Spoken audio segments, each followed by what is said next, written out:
G'day guys, Darcy here from MMT. Today I'm going to be talking about lower back pain and in particular our pelvis and how our spine and pelvis can become really stuck or compressed or short and therefore create pain and dysfunction. So I'm using this skeleton to demonstrate exactly what can happen to somebody with an anterior pelvic tilt or shift where the spine will become really compressed and stuck. So if you basically look at this and we rotate our pelvis forward, so that's somebody who is tilted like this or shift forward, therefore have a lot of pressure on our spinal muscles going down the lower back or through the glutes, and somebody becomes really stuck in their SIJ. So if you can see through here, there is obviously a lot of bony matter, but on a person, if you feel that part of your spine, you can't in particularly feel a lot of bone. There is a lot of fascia and a lot of connective tissue that runs through there. So as a therapist, what we want to do is create movement and flow and unblock some of this stuff that becomes really stuck. So that's what I'm going to demonstrate today on Jarek, how a therapist like us creates movement in the lower back. Let's hang this guy up. Struggling. He's going to stay there. Alright, so we've got my good mate Jez. I'm just going to start with a really good stroke going down, forcing the spine to decompress. So just following the lumbar erectors. So this stroke's really slow and connected. Using my pisiform, keeping close to the laminar grooves of the spine, and as I get over the lumbar spine, I'm now starting to get into the sacrum, into where those bony landmarks begin.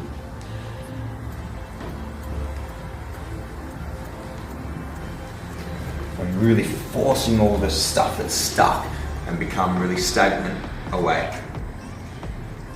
So this is just our warm-up stroke, it's my palpation stroke. I'm sort of feeling for any adhesive points or scar tissue built up. Forcing them out. Okay, for the video sake, I'm going to get basically straight into an elbow. So I'm aiming to create more movement in this lower part of the spine and where our SIJ joint attaches into the lumbar spine. So I'm basically coming in and landing right into the top of the sacrum. A lot of people may feel like they're really blocked or stuck or don't have a lot of movement in this joint. So that's what we're trying to do today, is create some movement. Basically sinking in and tracing where you've got all these fascial intersects and the connective tissue that's become really solidified, and melting that down, softening the tissue, and therefore creating more movement. Stop there and just really sticking and then forcing all the pressure downward, trying to encourage the sacrum and the spine.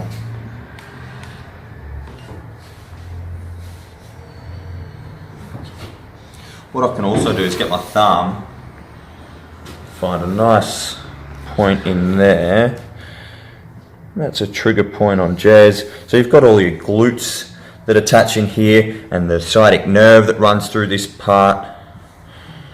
So pinning this and unraveling the tension will give a client a lot of relief with somebody who's got a lot of back pain or a lot of sacral pain. Basically just pinning that straight down in there.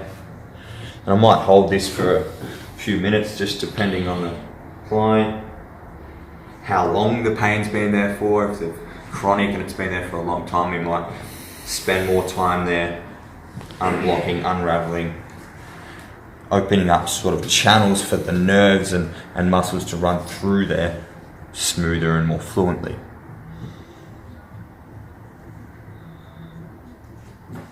And then forcing it out.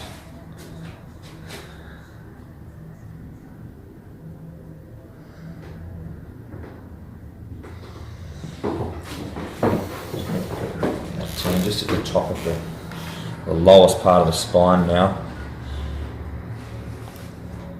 I'm basically showing you how close to bone you can work. Pretty much straight on the bone. This is where all the adhesive knots are going to become stuck and blocked. I'm really connected to that spot, and I've got really good movement through there.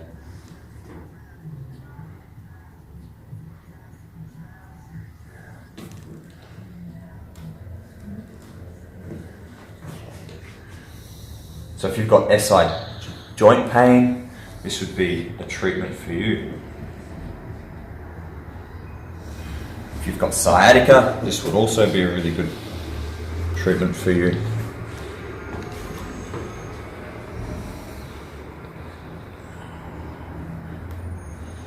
Alright, I'll just fasten it up here and finish off.